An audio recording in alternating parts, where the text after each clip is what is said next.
I have big love for Bigfoot. I'm sure many people out there do, hoping that we'll be making contact in a big way sometime soon. So we'll get to your questions and comments for Harvey Pratt and David Paulides, both of whom have experience with the North American Bigfoot search and in their own way with the Native American traditions, too.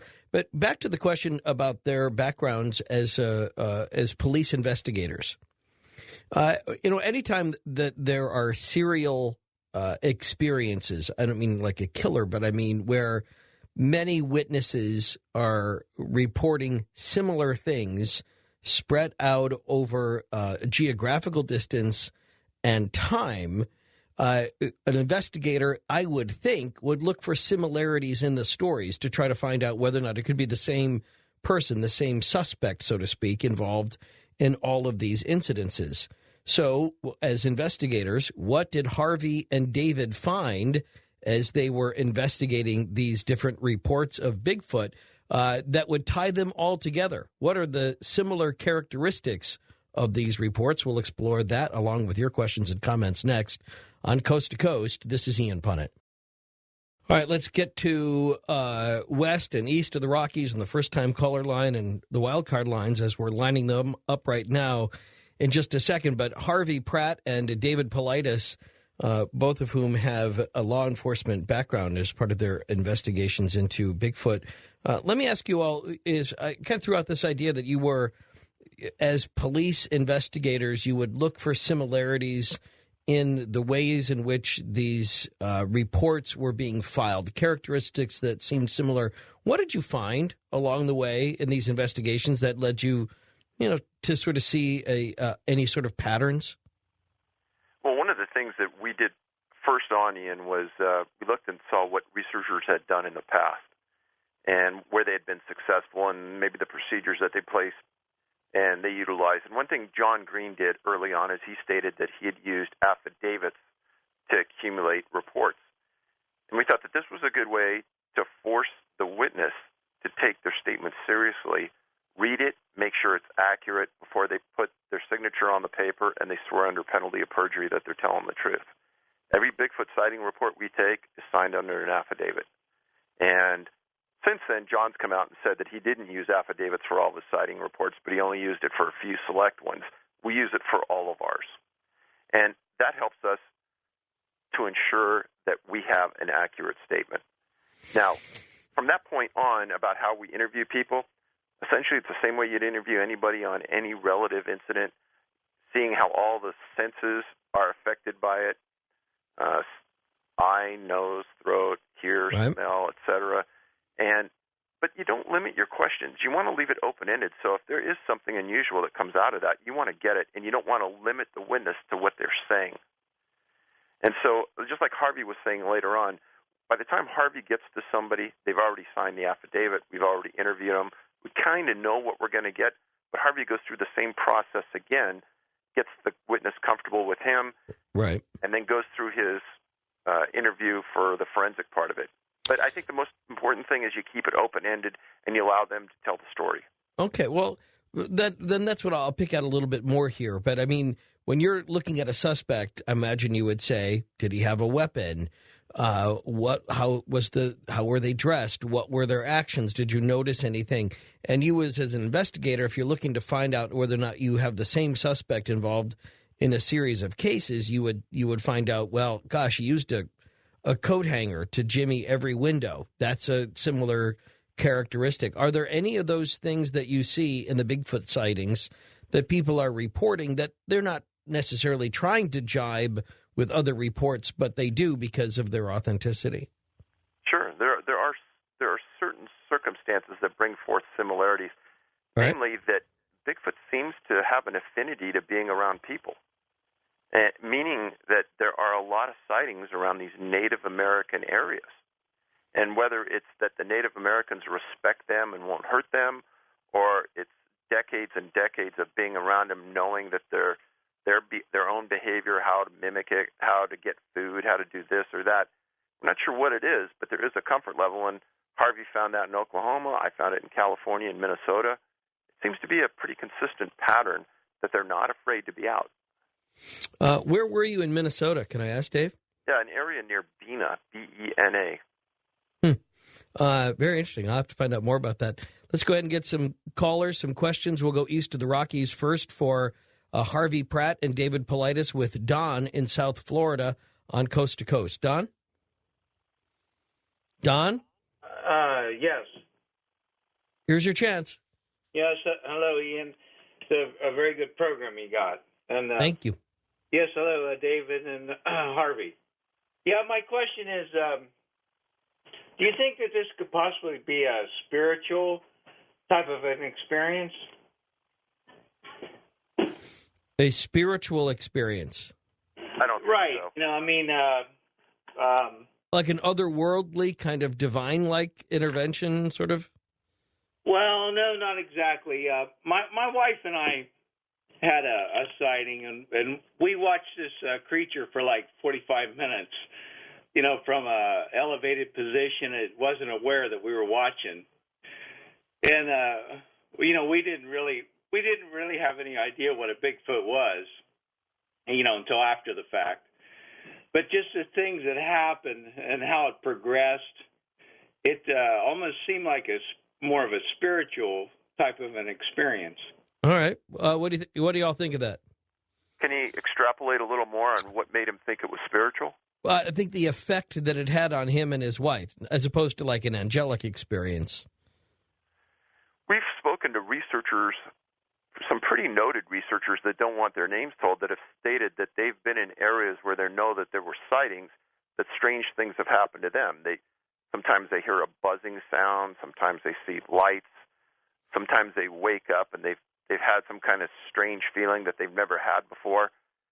Now that may be just dreaming. It may actually have something relative to the sighting. We don't know, but this thing leaves behind evidence similar to what a human would leave behind if they were in the area. There's feces, there's footprints, there's hair, there's evidence they've been there. All right, very good, but not people aren't responding to it in the sense that they feel like, oh my God, I just had a kind of spiritual encounter. I would say that sometimes some people may say that because it's so unusual, and if it's a pleasant encounter, maybe they have that feeling. But Harvey may speak to that a little bit because of the Native American Association in Oklahoma. Dave, you remember the people that we interviewed in southeast Oklahoma that said that they saw them walking among the deer, and he was petting it, and they just walked across the meadow. And then you also heard of that in Northern California, the same kind of experience, that there may have some kind of hypnotic capabilities, and that they possess some skills that we don't know about yet, you know. And I'm just repeating some things that I've been told, you know, that they mimic. They have great mimic capabilities of different animals, owls, and other creatures. And one of my questions I always ask did you see them with a tool? You know, were they using something? And I've heard some witnesses say that they carried a very large limb, and you see where they use limbs to knock, and they use them to click and to make noises. So there's, you know, there must be some, besides any kind of gibberish or language that they use, that they do communicate through great distances, and they make people think other things, you know, that there's somebody else. So I really think that they have some kind of abilities that we're not totally aware of. How about that? All right, very good. Jim in Washington on Coast to Coast for Harvey Pratt and David Paulides. Hi there. My question is kind of easy. It really is simple. That could it not be? You're saying that the Bigfoot, Sasquatch, etc., could be part of society, perhaps, or certainly at least within the Native American Indians. Could they also have gotten into one of our political systems at all?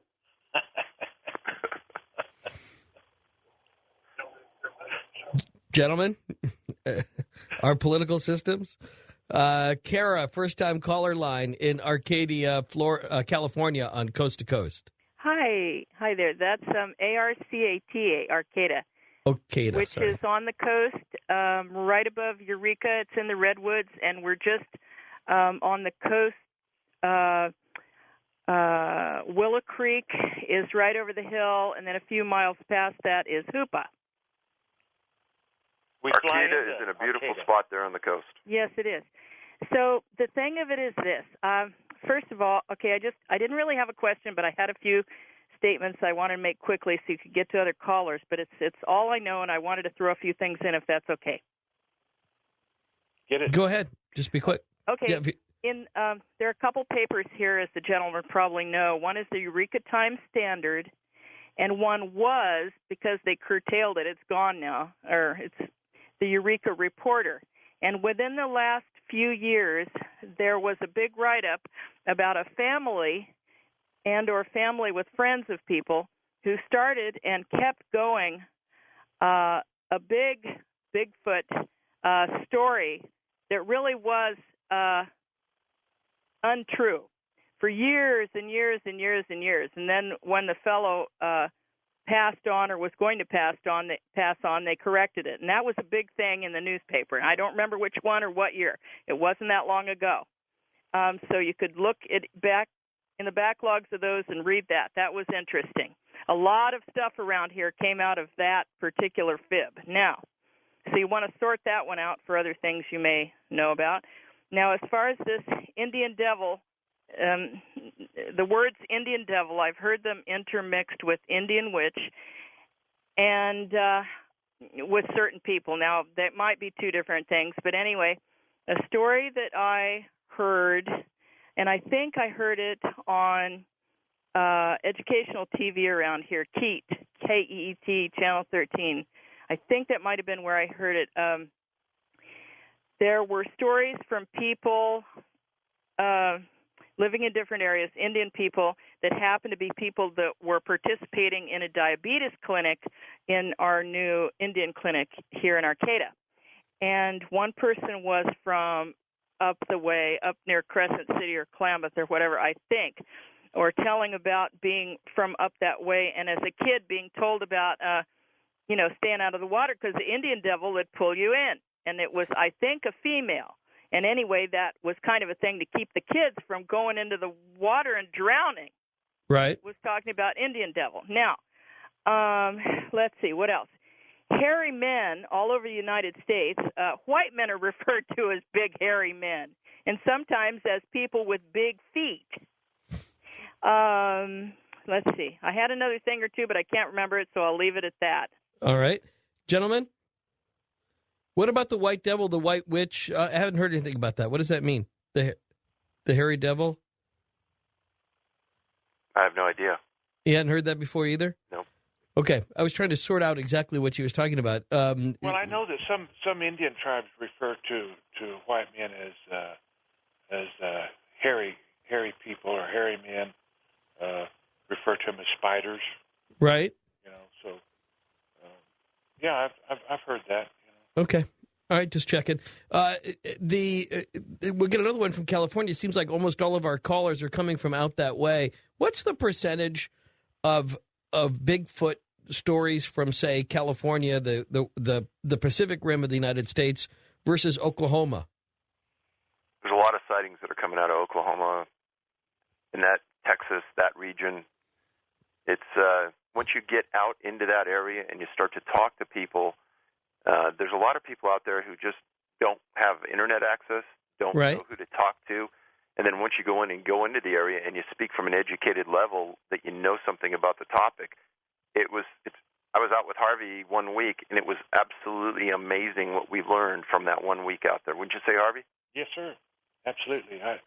The stories that I heard in Oregon and California about the Bigfoot participating in ceremonies and then backing off and staying in the mountains and coming down at those particular times and just watching and listening. Well, I heard the same stories here in Oklahoma, and I know that there's not a connection. It's not someone just repeating stories. I've heard those stories ever since I was a little boy. And I'm in the 60s. And I heard those stories a long time ago, and then I went up to northwest part of the United States and hear them again from people. Do we tend to hear Bigfoot stories more from areas where there are a lot of rivers? They are near water. That's one of the requirements that I think we've seen. And when you see a Bigfoot report come in, I always tell people go to Google Maps and see how far that sighting is from a river or a lake. More times than not, it's within a couple miles. I think we have time to get Jose in before the bottom of the hour. Jose? Yeah. You're talking with Harvey Pratt and David Paulides, investigators with both with the North American Bigfoot Search and for research all across the country. Thanks for taking my call. My question is, with all the investigating and all the talking with the natives, wouldn't the natives know where the Sasquatch or Bigfoot live if they are another tribe or another type of tribe? Well, that's assuming that they are stationary. Harvey, David? Harvey, go ahead and talk about Oklahoma. Well, since I've been interviewing people and making drawings, I've kind of come to the conclusion that there are regions that the Native American people would not go into. So that's where this is ours. This is our part of the land, and that's theirs. And so we don't go over there. They stay over there, we stay over here, and every now and then you'll get some drifting back and forth. But for the most part,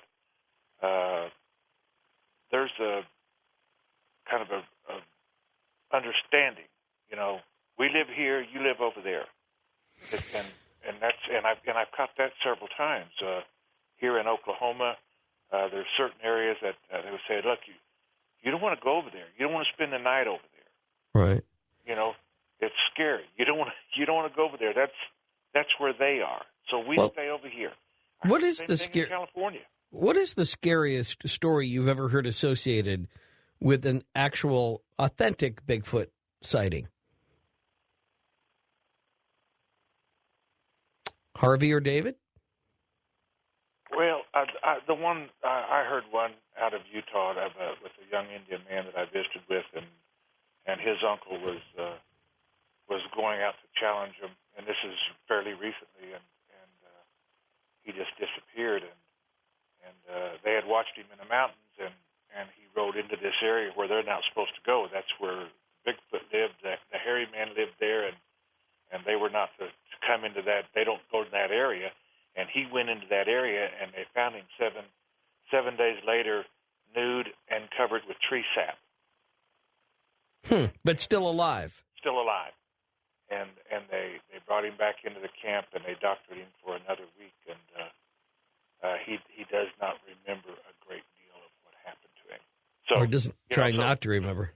So to be covered in, and that's not the first time I've heard them say that if they were captured, that tree sap was put on their eyes so they couldn't see, and they were taken to different places. And this man was totally covered in tree sap, and this was a police officer that I visited with.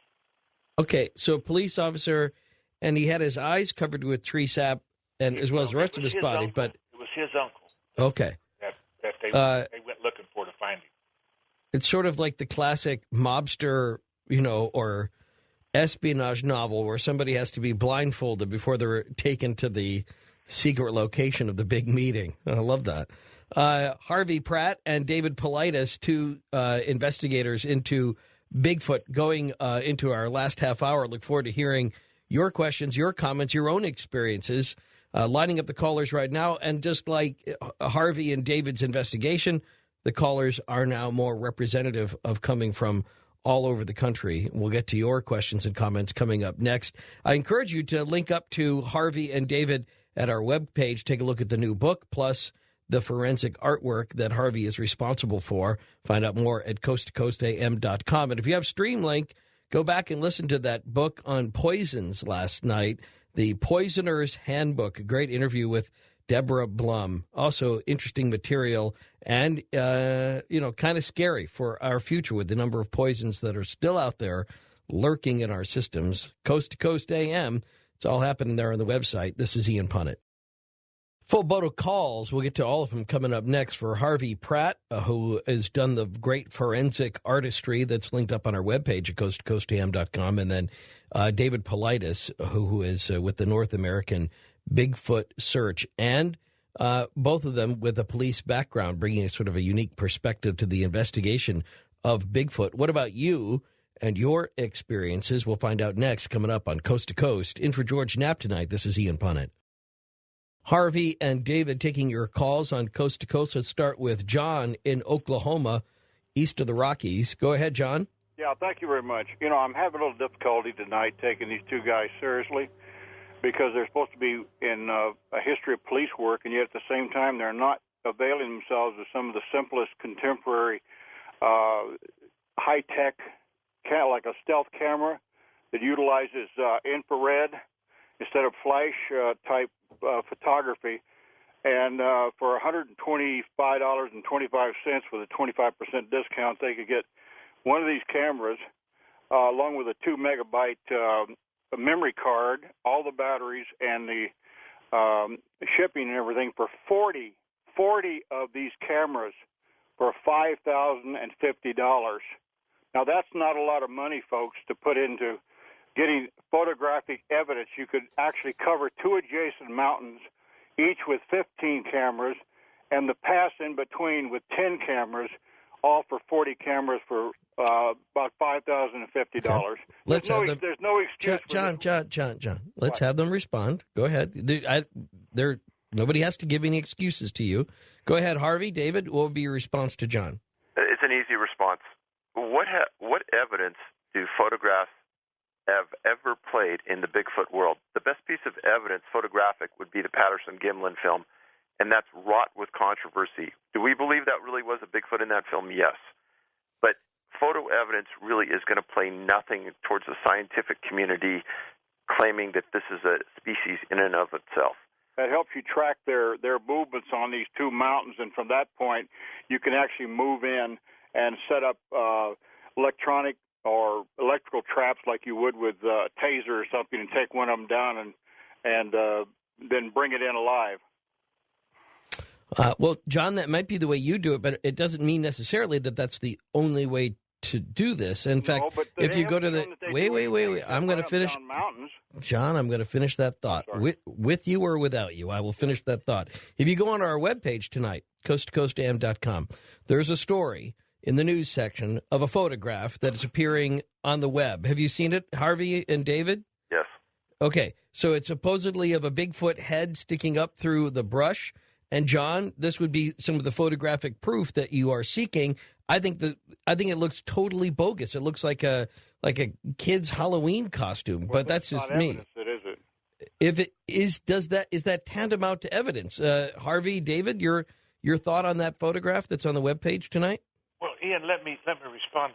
First off, I'm not a researcher. I don't go out and try to track these down. I'm a police forensic artist. I interview people. I'm not out. I don't have the time to go out and search around. So I have another job. And Ian, towards that end, we have never gone out and tried to track one down. I mean, but why not? This has been going on for 50 years.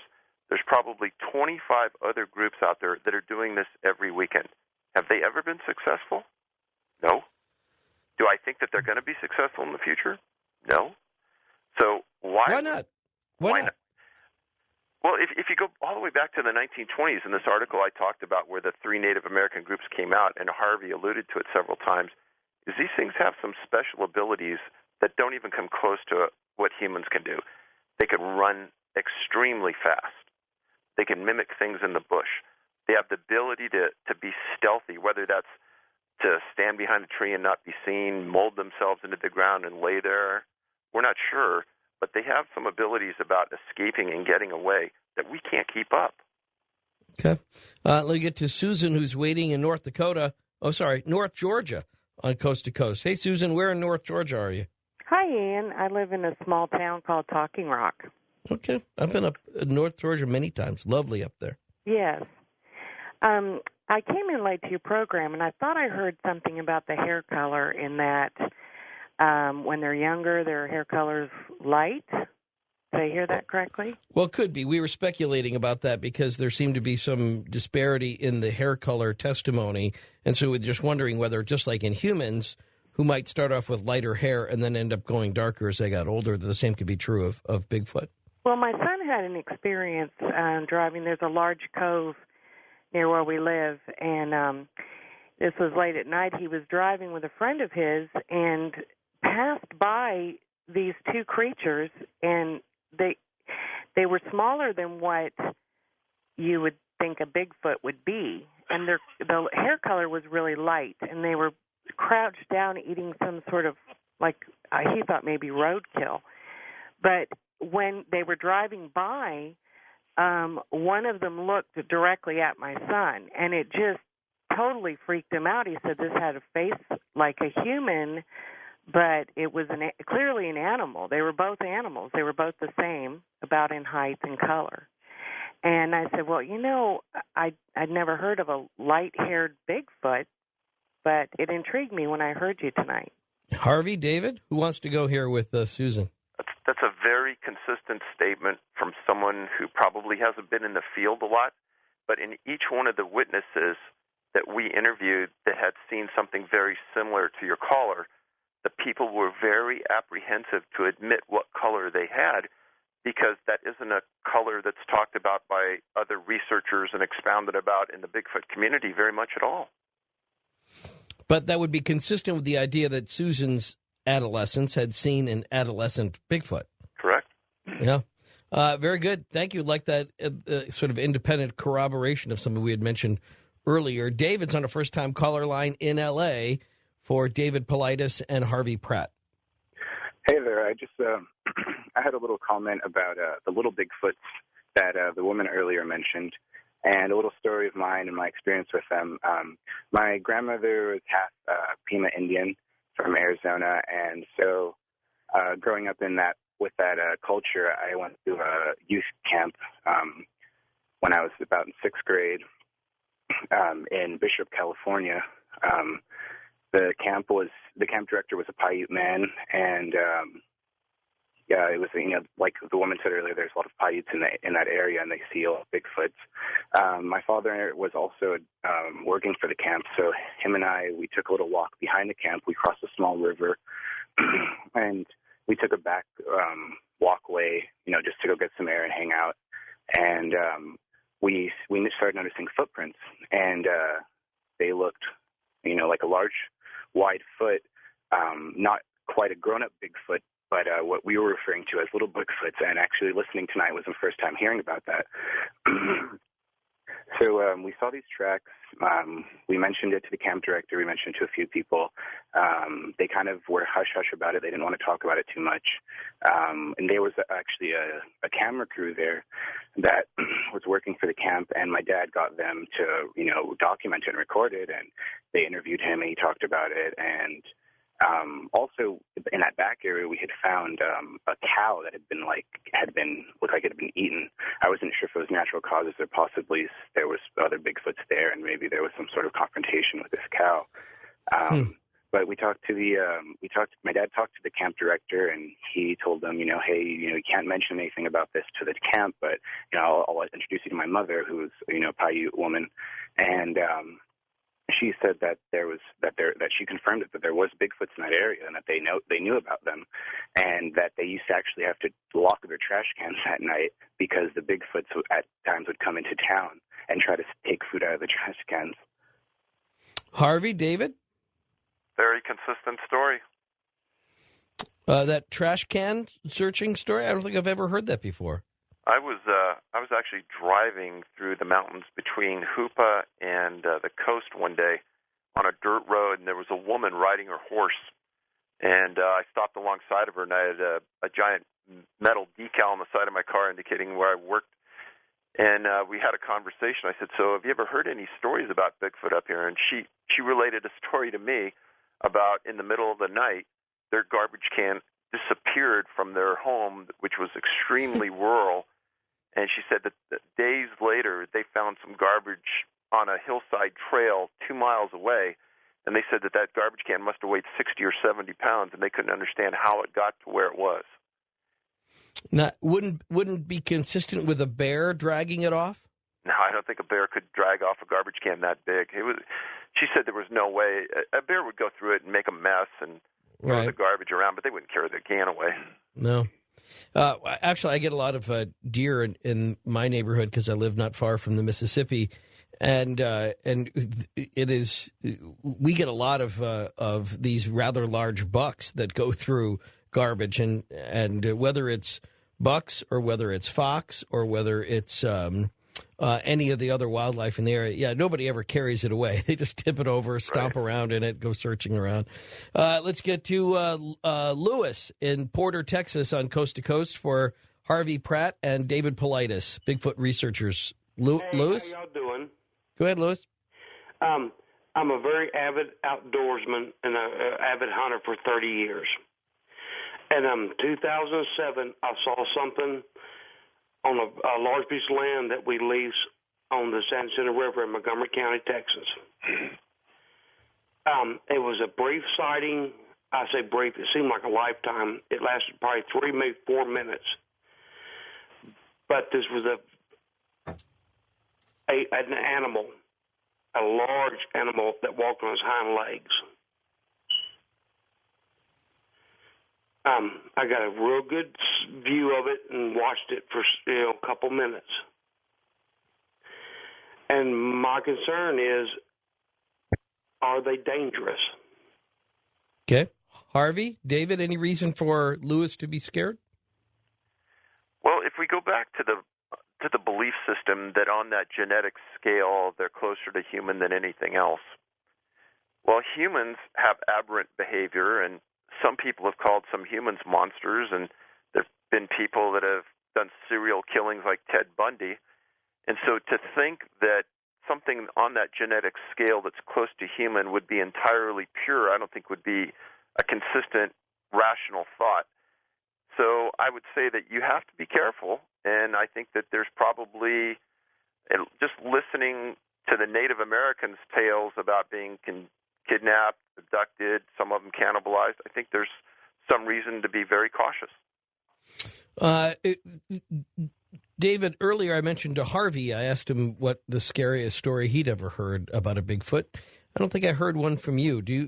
Have you ever heard an encounter where somebody said, it was the most terrifying moment of my life, and here's why? There's one of the pictures on your website is a facial sketch that Harvey did of an incident that happened in Hoopa, and I don't know that the woman actually said it was very scary, but it was very real, and she lived on the fringe of the reservation. She was the last house before she went up into the mountains. She heard some rustling in a garbage can on the side of her house, and the motion light went on.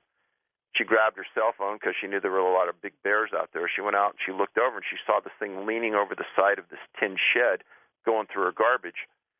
And she said it looked up at her, and she got a great facial look in the light, and then it went back to going through the garbage, and it didn't even care. She called her brother-in-law, who was an on-duty police officer in the area, and they responded 2 officers. The story's in the Hoopa Project. Harvey did the sketch. It's an amazing story with a great sketch as the biped walked into the woods, and you can see the muscle definition in the back, and there's that profile picture that's on your side of it. And it's a very mature, very big, very large and heavy. And I interviewed one of the police officers that was there, and he stated to me that when he went into the woods, following the path just after it walked in, was one of the scariest moments in his life as well. West of the Rockies, Pete is in eastern Oregon on Coast to Coast for Harvey Pratt and David Paulides. Pete? Good morning. I'm 75 years old, and I've lived in this area for a good many years, and I've had a number of friends that have had sightings.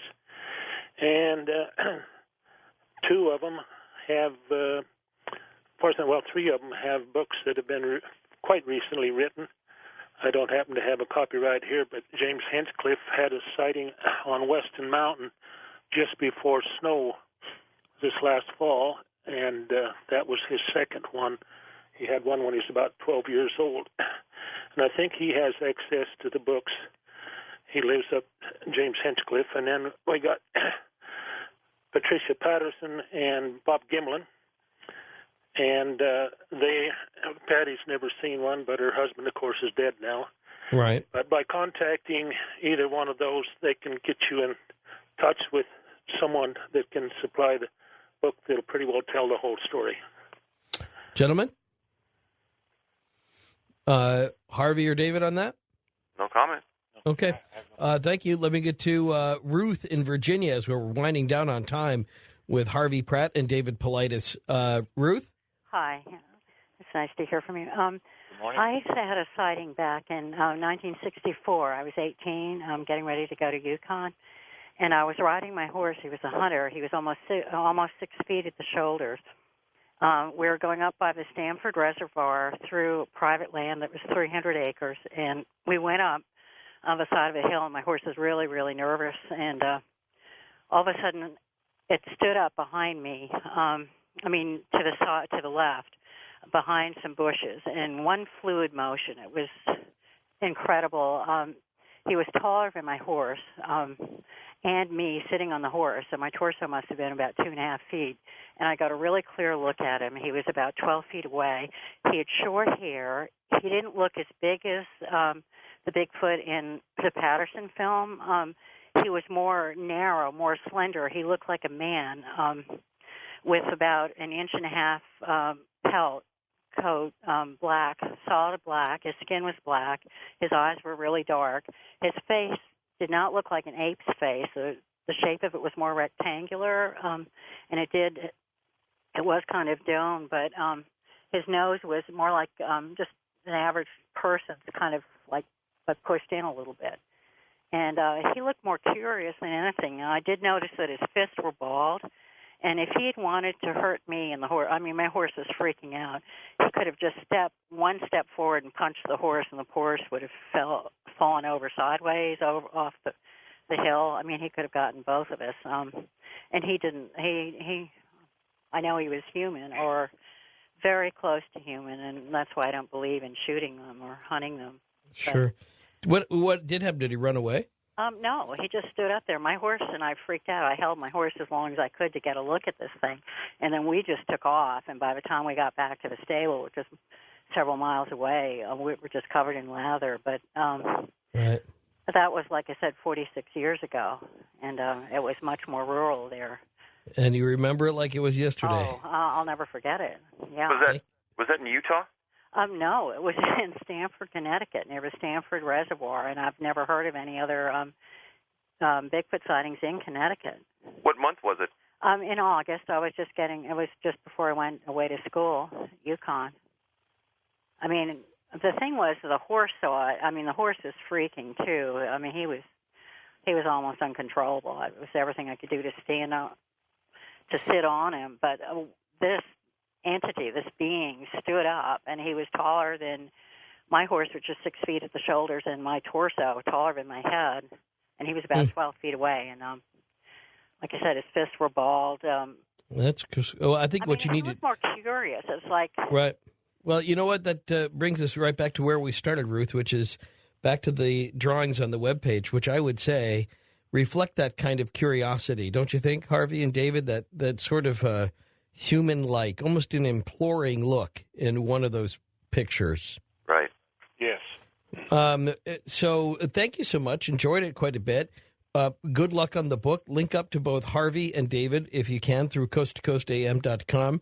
And I look forward to hearing more about the evidence that exists when that hair gets tested. I know George Knapp will be back in time next time with overcoming whatever technical difficulties to make sure he's there for that announcement. In the meantime, thank you so much for your time. And for everybody on the show tonight, go back and catch it from the beginning on Streamlink. Deus te amat, and I do too.